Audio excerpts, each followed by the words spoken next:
I feel like being involved in the GEM community here at Adobe has really opened my eyes to how many people are involved in projects that are focused on creativity for all. My mission has stayed the same in making sure that AI and computer science are not harming marginalized communities, but in the context of Adobe and the GEM community, it's just made me realize that there are so many different ways to do that.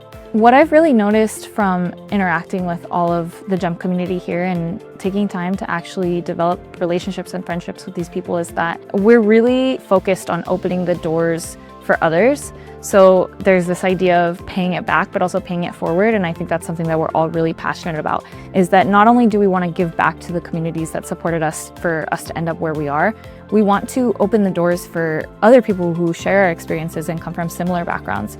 We have sort of our network and our support system so that we can accomplish our goals, but also so that we can help inspire others and let them know that they're not alone and that they do have a chance to pursue their dreams, whether it be through academia or through industry.